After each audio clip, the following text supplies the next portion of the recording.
Shut up and sit down.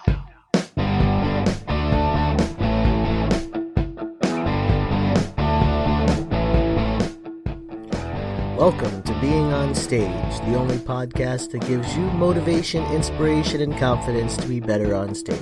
No matter how you entertain, sing, dance, band, comedian, public speaking, MC, drag, burlesque, performance art, or street performer, this is the show for you. Hey rock stars, Reggie Dawson, your host of the Being on Stage podcast. Thank you so much for tuning in. Welcome back. Sometimes we've got to do things as performers that we don't necessarily want to do, but we have to do. Oftentimes we receive judgment from making those difficult choices. So two things we're going to cover is one, to not be afraid to make those decisions, to do the things that you really don't want to do. Stop putting pressure on yourself to, I have to do it this way. You can't put pressure on yourself. As an artist, as a performer, you can't have the pressure on yourself that it has to be done a certain way or only your way. You have to be a little fluid. You have to be a little flexible. Second thing I want to cover is that judgment. How often are you judging another performer because of what they're doing with their talents? Maybe you don't approve of who they're performing with or who they're performing for or the audition that they took. Maybe you don't approve of a dancer being a backup dancer for a singer when they should be doing, Broadway ballet. Just because you don't approve of what they're doing doesn't mean that they're not making it, and doesn't mean that they're not making a way for themselves and happy. So those are the two things I want to cover, is doing what you have to do and then not judging others for doing what they have to do. Those are two very important topics. As performers, we're very judgy, and it comes from being overly sensitive, and all artists are pretty much overly sensitive. It's what helps create our art, is that emotion that fuels us is actually what fuels our art. Speaking of fuel, have you gotten your fuel? Have you gotten your rockstar fuel? If not, you need to go to beingonstage.com and subscribe to the Rockstar Lounge. It's where I send out extra tips and tricks to help you perform a little bit better, do a little bit better on stage, off stage, rehearsal, and all that good stuff. I provide motivation, inspiration, confidence, help you with confidence, and most importantly, I give you some free tips and tools to also help you along the way. So make sure you sign up for that. And if you haven't done so already, please go over to iTunes, rate, subscribe, and comment on the Being on Stage podcast. You can also go to beingonstage.com/iTunes. That'll take you right into iTunes, and you can subscribe and rate and comment right there. Isn't that fantastic? I'm always trying to make it easy for you. Speaking of easy, performing's not easy. Living the life of a performer, it's not an easy task. Sometimes you've got to do things that you don't necessarily want to do, that maybe you're not sure if it's in line with your passion. But you also can't hold yourself back from doing that either, because remember, as an artist, we take in our surroundings, we take in our experiences, and then we create something to share with the world. For us as performers, that's the performance that creates the entertainment for the audience. Sometimes doing those things that you have to do just to get by, or just to stay in your field, those things that you have to do that you feel like, I really don't want to do this, but it's another step. Don't shy away from doing them. Like you said, it's another step. And sometimes doing the things that you have to do leads you to more things that you want to do and more things that you have to be passionate about. Have you ever had that happen, where you've taken an opportunity that you weren't sure about and it opened up a whole world of opportunity and knowledge and just new experiences that you never imagined having? I've had it happen. When I was performing at the local bar, they wanted all of the house entertainers to come together for a fundraiser benefit, and that meant performing for free, doing a certain theme that I really didn't like. I really did not like performing country and comedy at the same time, but they wanted a country comedy night. And one, I don't really like to put comedy into my shows, because normally I like it to mean something. It's me sharing an intimate part of myself that I have trouble communicating with other people. Like, I have trouble communicating my thoughts and my feelings about things, and I get really awkward in those intense political or social conversations about issues. So I put my views on issues and my stand, I put it into a performance. And so country and comedy really wasn't up my alley. So I wasn't comfortable with it, but it was insistent. It was basically, if you're going to continue to perform here, you're participating in this fundraiser because every employee at the bar is participating. So I didn't consider myself an employee, but I guess they considered me an employee, so I had to participate. And I came up with this show. I ended up doing a song where I bought some kids' clothes, and I'm a big guy, so kids' clothes would never fit me. But I bought some kids' clothes, and I cut them up a little bit, and I ended up doing a show where it was like, I was like an adult child. I cut off some jeans just below my knees. I put on this little, like, Huckleberry Finn-looking hat. I wore a Tonka truck t-shirt that, like, because it was so small, it was a kid's, like, it cut off right at the middle of my rib cage, so I had my big belly sticking out underneath the shirt. And then I had a flannel shirt that I put on over it that also stopped mid-stomach, so again, big belly poking out. I was rolling around on some kid's toy, and I basically made it like fat kid funny. And some people don't find it funny, but luckily that night, for the country comedy night, they found it hilarious, and it won over a lot of people. And I got so many people come up to me that night and told me that they had never seen me do anything like this. They didn't know that I was funny.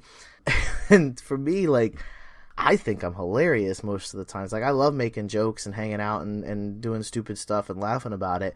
So to hear that people didn't think I was funny was like, what?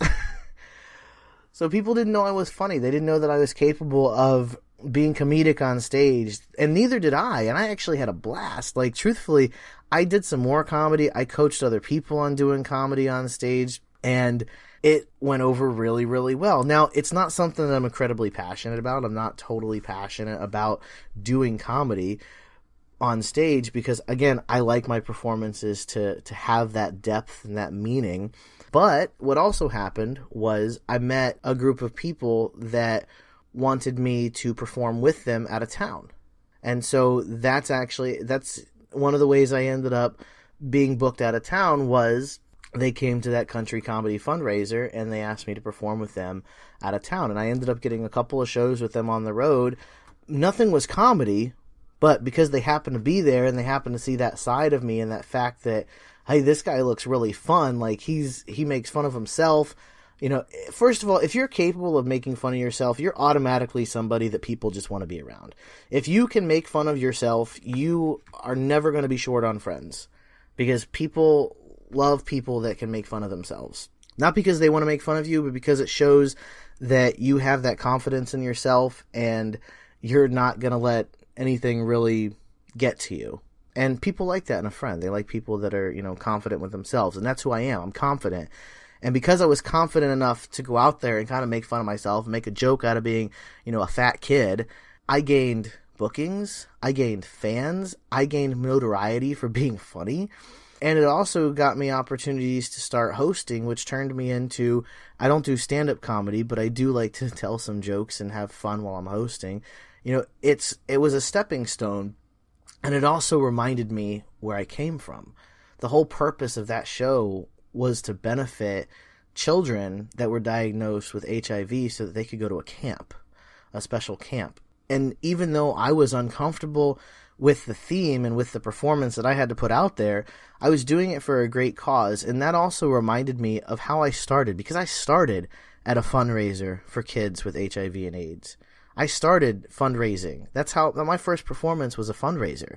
And so having that reminder of my roots and also being able to gain those fans and have those people come up to me and make those comments. I mean, part of it was an eye-opener because, people didn't realize that I was funny. People didn't know that I could be comedic.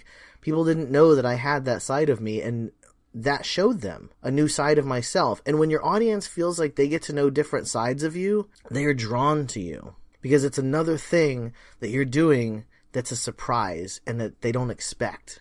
And not following expectations is huge when you're a performer. Because whatever people expect, if you give them the opposite or something different, they keep coming. If you keep giving them the same thing and giving them exactly what they expect, there's nothing exciting about you. You become boring very, very quickly. I've seen it happen. I'll talk about that in another episode. So don't be afraid to do the things that you have to do, because it may get you to do the things you want to do. Now, I talked about being forced into a fundraiser. Let's be real. There are performers out there that are literally starving artists, and they have to make decisions to put food in their mouths and to have a roof over the head. I know a guy, he got kicked out of his parents' house because he was gay. He's training to be a contortionist, acrobat, and aero artist. Like, he's trying to get into Cirque du Soleil type stuff. He's a little bit younger than I am, and he's gotten judged so much because of what he's done with his art. He's done everything from, choreography at a youth theater. He teaches Zumba. He's done teaching fitness. He trains at like one of those trampoline places. He's coached cheerleading. I mean, the things that he's done with his talents and with his gifts so that he can continue to stay in his field, number one, it's amazing the things that he's done. And the judgment that's received, because these artists, you got to think, people like him, people and performers that are, maybe they're taking jobs that don't necessarily line up with what they want to do. Maybe they're working in an industry that they don't want to be in. Maybe they're performing in a way that they didn't think that they would perform, or that you don't think that they should perform. Why the judgment? Because I got news for you. I'm sitting behind a desk 10 hours a day. He's living his dream 10 hours a day. Who do you want to be? Do you want to be the person that gets to perform every day, even if it's not exactly what you want to do? Or do you want to be the person that gave up a lot of opportunities because it wasn't what you wanted and ended up sitting behind a desk? I know what I would choose if I could go back. I would throw everything into my performing and screw the desk. I'll perform on top of a desk before I'd like to sit at a desk. But life doesn't work that way, So when you see a performer if you don't agree with the decision of another performer, of what they decide to do with their talents, let me give you a piece of advice. It's none of your business. Be supportive of your fellow performers, because I've said it before, I've said it again, and it's no secret. The performing arts, they're dying. And unless we do something, and unless we come together and encourage each other and support each other, we're going to die off. Because we're being taken over by technology. Visual arts is available at the click of a button. And we're fussing about how people are making money and surviving and living their dream, and how what they choose to do with their talents and their passions. Please, you're sitting behind a desk and you're judging somebody that took a job as a backup dancer when they should be dancing for ballet. You're judging somebody that is teaching Zumba and coaching cheerleaders while they train instead of, going out for Cirque du Soleil. You can't judge people because of what they choose to do with their talents. Because remember, doing things that you have to do to put food in your mouth and keep the roof over your head and to keep performing, it's going to lead you to opportunities to do what you want to do. It's going to lead you to opportunities to discover new passions and new avenues and new ways to entertain and perform. And that's the goal here. That's the goal with this podcast. Just because, a singer, a dancer, an aerial artist, a clown, a mime, a sword swallower, a belly dancer, and a Chinese puppet master can all come together and learn something from each other and create an amazing show. People like new stuff. We have to keep creating new stuff, and the only way we're going to do that is to support and lean on each other and keep encouraging each other and learn from each other. Take one thing from every performer that you know and every performer that you look up to, no matter what they do. Take one thing that they do, emulate it, and I guarantee you'll be leaps and bounds ahead of where you are right now. Stop judging people because of what they're doing, and start judging yourself because of what you're not doing. Keep on shining.